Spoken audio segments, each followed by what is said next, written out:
Hey guys, how are we doing? It's Crypto Insight UK here, bringing you back another XRP Ripple video. We've got a hella lot to unpack in this video. Loads has happened overnight. If you're from the UK, obviously it was a night time here for us.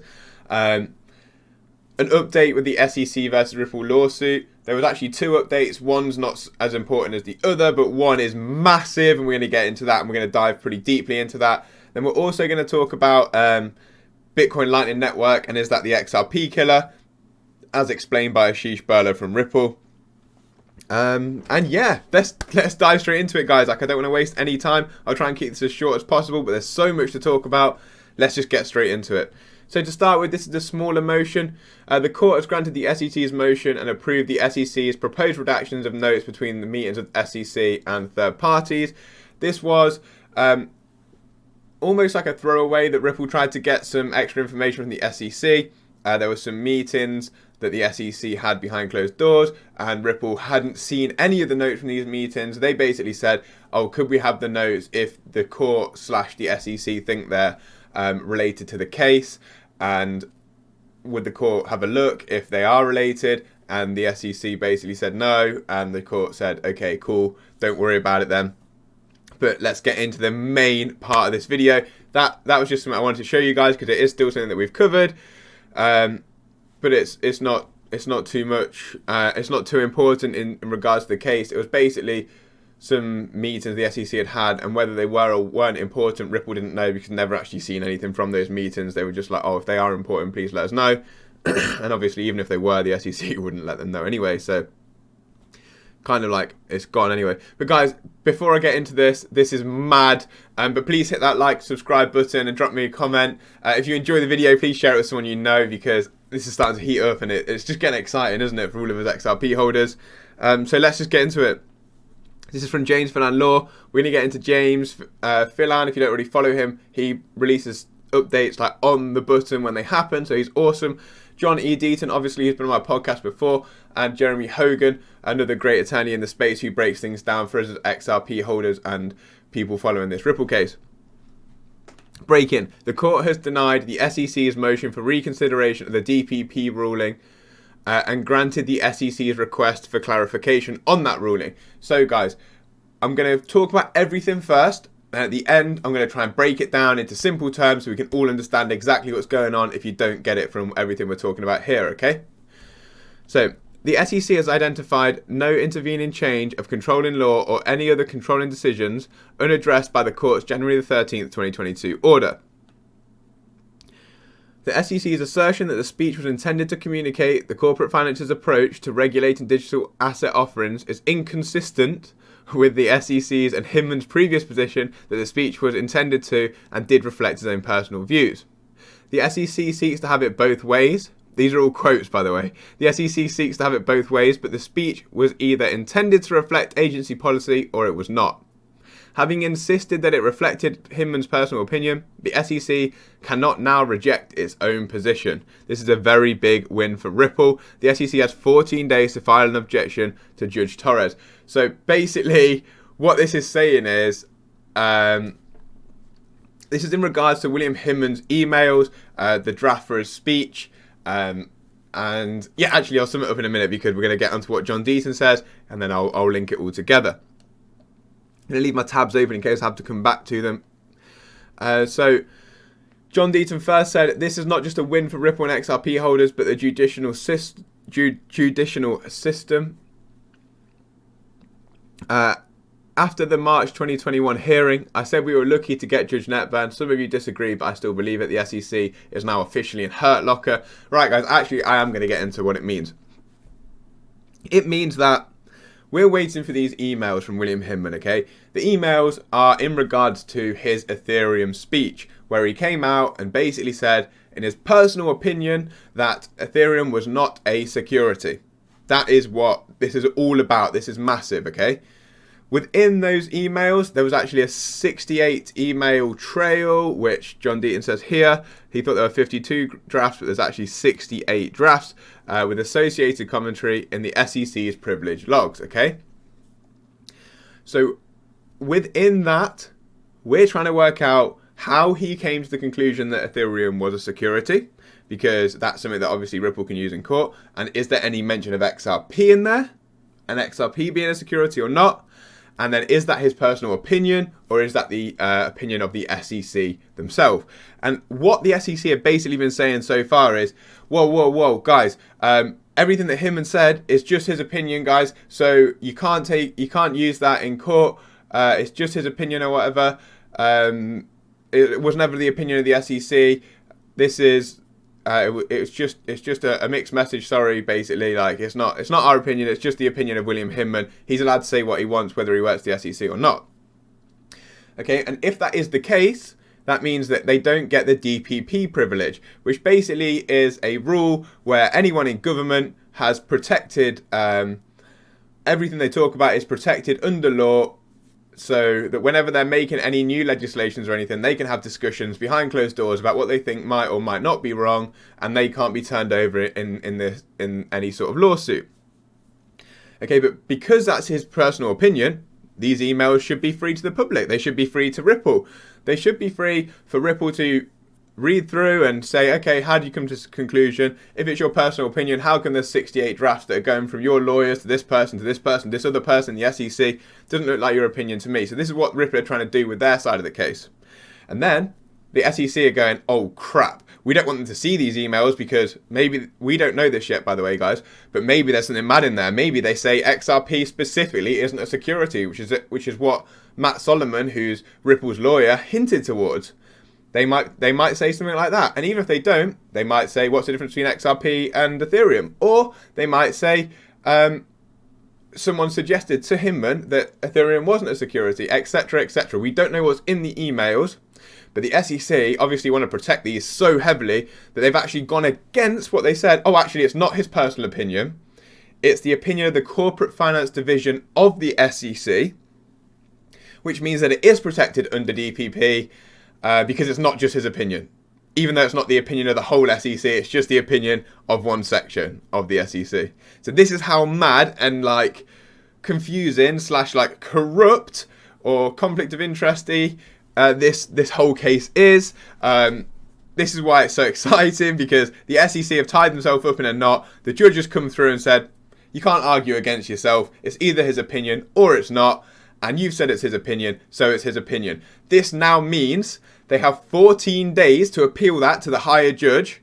And if they do that, then we'll see what happens from there. But basically, Jeremy Hogan says if they do that, they're in hurt locker. Where's this little quote? The order is a little concerning because she allows redactions of some parts, separate agency deliberations. My concern is those parts of the emails are the most dangerous. How we know? Basically, if the SEC do appeal to Judge Torres, we know that they're in trouble. And yeah, let me see. But basically, yeah, if they don't appeal, then we get the emails. 68 emails, whatever's in there, bada bing, bada boom, case on, game on, let's see what's going on. If they do appeal, it goes up to the main judge, and we know there's something absolutely nuts in these emails.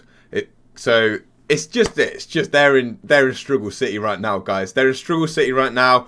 They're like, oh crap. They're almost trying to like do anything they can to get out of handing these emails over. That's how you know there's something big going on there. But anyway, let me get on with this because I got a bit excited then. Sorry about that.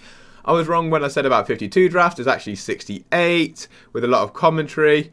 And there's a strong chance XRP is mentioned, which I talked about. Matt Solomon hinted at that in a previous motion, which is one of Ripple's main lawyers for this case. Judge Netburn added a bulletproof section for any appeal for the Second Circuit. She could have flat out denied the motion for reconsideration. Instead, she recognised how important DPP doctrine is. He said, she didn't just summarily deny the motion, but analysed the SEC's substantive. I still can't say that word. We said this the other day, didn't we? The SEC's DPP argument rejected it. I love it. What she did was take away from any argument on appeal based how important the DPP is, and that the judge didn't consider it like she should. You can say brilliant. She called out the SEC. This is the most important part for me. She called out the SEC. She literally specifically called them out as well. She called out the SEC for inconsistent positions related to the speech. She said you can't change your position just because you didn't like the court's conclusion. She highlighted inconsistency by drawing specific attention to Hinman's under oath testimony. Oh my goodness. She threw a bone to the SEC by clarifying the SEC could seek leave to redact those communications from its production. That implies other separate agency deliberations, not deliberations about the content of the speech. On the one hand, this is good because it also makes this order bulletproof. Any appellate to the courts, I mean, if they appeal, we'll see that Judge is honouring privileges under the law. There's no way, in my opinion, Judge Torres or the Second Circuit disturbs Judge Netburn's ruling. On the other hand, what exactly does separate agency deliberations mean? We would know what she means if we had access to comment 12 on page 6 of the speech document in draft J. In other words, that she gives specific example of what can be redacted by the SEC. The SEC is not allowed to redact agency staff communications about edits to the speech, and the edits themselves can't be redacted. The judge will review the proposed redactions. If XRP was referenced in the 68 drafts or in the commentary, Ripple gets it, and XRP wins. Let's go, baby. That's what I'm talking about, John Deaton. That's what I'm talking about, Judge Torres. Let's get it, baby. So basically, what we're saying here is, the SEC can cut some stuff out of the emails if they want to redact some things, but they can't redact anything that anyone from the SEC have said, and they can't redact any of the edits made by themselves. And basically, if there's anything in there about XRP, it's game over. Bada bing, bada boom, we're off to the moon. Here we go. Sorry, I'm getting a bit hyped up. Had too many coffees again this morning. And now we'll get into what Jeremy Hogan thinks of this. Judge Netburn sticks to her guns on the DPP issue, on the reorders, the production of the emails in relation to Hinman's speech. The order includes some uncharacteristic SEC chastising, I don't know what that means, sorry, from our judge, mirroring her in stating that as politely as possible. And then I actually speak to Jeremy Hogan. I messaged him and he replied, so that's actually kind of cool. I'm trying to get him on my podcast. The order is a little concerning because she allows for the redactions. That's what I talked about, those agency deliberations. My concern is those parts of the emails are the most damaging to the SEC. How will we know if the SEC appeals to Judge Torres? They are in trouble. So basically what he's saying is, what John Deaton's saying is it's a bulletproof argument from the judge, and John Deaton's saying even if they do appeal this, we know the SEC is in trouble, basically. So I then asked all three, James Phelan, John Deaton and Jeremy Hogan, I'm about to make content on this, but I don't want to mislead. Ultimately, is this about the Hinman emails and whether his speech was an opinion or that of the financial division of the SEC? Has the judge ruled on his opinion, essentially?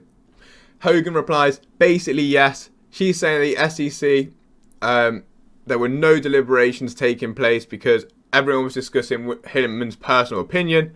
So you can't have deliberative process privilege to apply.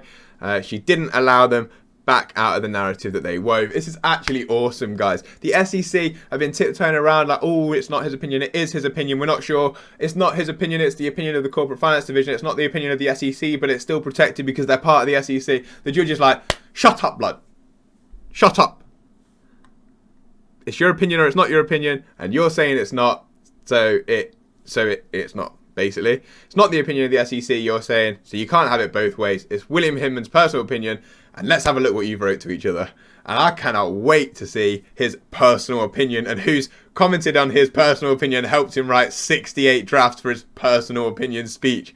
Woo! It's going to be exciting. It's going to be exciting. So, the next little thing is, this is James Phelan's pinned tweet.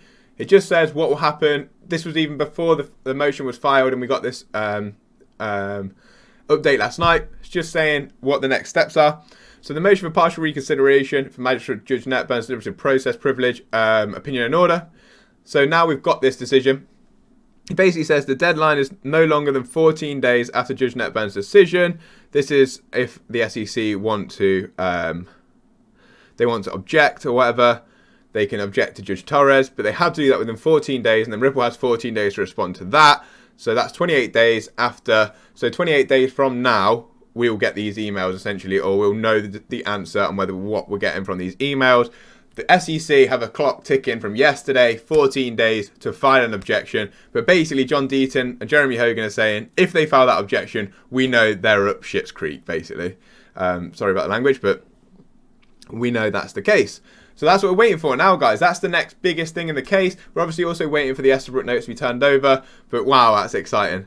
And just to finish off, yesterday was obviously a big day in the space. And we've seen a lot of people talking about Bitcoin Lightning Network and how it's the XRP killer. So Ashish Birla, who I don't want to mess up his official title, let's have a quick look. He's the general manager of RippleNet. He gives a little thread about why Ripple's ODL and XRP is different to that of Bitcoin's Lightning Network. And from what I know, it's a lot about pre-funding, etc. But we'll get into exactly what it is. Seeing some tweets comparing Lightning-based cross-border payments apps to Ripple's on-demand liquidity product with XRP. More players focused on this problem is a good thing for the industry, IMO, but let's clear some misconceptions. I completely agree with that, guys. Look, in this space, we actually want to advance as humans. We want to make payments a lot easier. If we've got more than one person competing for a specific payment space, yes, as like a holder of an asset that you want the asset to increase in value, because that's why we hold it as a speculator investor. But for general life, guys, we want this to be better for us so we can live a better life, faster, cheaper. So he says, keep in mind that using digital assets is one component of the ODL solution. Our team has built up expertise in markets against super hard fiat destination currencies, PHP and MXN. I don't know what they are. PHP probably Filipino, pesos maybe, and MXN, don't know. We solve the challenges with liquidity to ramp up hundreds of customers over the years. Crypto markets have historically been more volatile than fiat, and delivering reliable FX rates with crypto liquidity takes time to hone and perfect. As liquidity grows, the entire market becomes more efficient, cheaper to serve, and long-tail destinations that need it most. So basically he's saying that over time, the more people that use ODL, the easier it is, the more like exclusive corridors they can get on where people might not have access to it before. This chart has of exchanges grown as the crypto market cap has. And then he says, fiat on and off ramps are no simple task. Finding and integrating reliable receivers for payouts who want to work in the crypto industry is very difficult. We have 20 plus ODL markets open, and we're continuing to push on this lead. We're also building redundancy in core markets. Regulatory concerns, no surprise, there are countries where it takes years to get regulators comfortable with crypto. Swapping just the cryptocurrency part of the solution is like suggesting that the GM used the Energizer Bunny battery and it's ready to compete with Tesla. There's a lot more to consider here. So basically what he's saying is it's like not a bad idea for Bitcoin Lightning Network, but it doesn't really solve any problems. From what I understand from the Bitcoin Lightning Network in regards to ODL, it's just like it is good. Like, I don't want to say it's not. It's good in the way of like it's going to give people a way to access to spend their Bitcoin, but it's not actually a long-term solution. It's like saying the Lightning Network needs to be pre-funded. I think it can hold 10,000 BTC or something like that. But then again, like, that isn't actually solving any problems. I also don't think it's instant settlement. I also think it costs, and those costs are going to like have to come from somewhere. It's going to cost Strike or something like that. So they're either going to run at a loss. Then so it's not a long-term solution, but it's good for a short term. It is. If we want the more people who can use and interact with crypto every day, guys, the better for us in the market specifically. And then the market will see which is actually the best technology. But the more people we can get onto using this, they're going to start using like Bitcoin Lightning Network. Okay, let's say start using that, and they actually see that XRP's on-demand liquidity is like 2-3 times better because they're already using something similar, and they're like, oh, okay, that's actually cheaper to do the same thing. Why would I not use that? That's basically what I'm saying and where we are. But guys, hope you enjoyed that video. If you've got any questions about the lawsuit, please let me know in the comments. I'll try and answer. I'm going to try and get Jeremy Hogan on my podcast, see if we can get him in there, just chat about this lawsuit a little bit. But yeah, thank you to everyone who tuned in. I really enjoyed that video. I hope you did too. Let me know what you think in the comments. And hit that subscribe button if you don't already subscribe. Bang that notification bell so you know when I turn out another video. I'm probably going to make another video or maybe 2 more today because I want to talk about the price action in the market and some other things that are going on at the minute in regards to inflation, etc. But it's not really for this video because I'm doing 3 different aspects of my channel now. So thank you for tuning in, and I'll see you on the next one. Peace up, A-Town down, as Usher would say.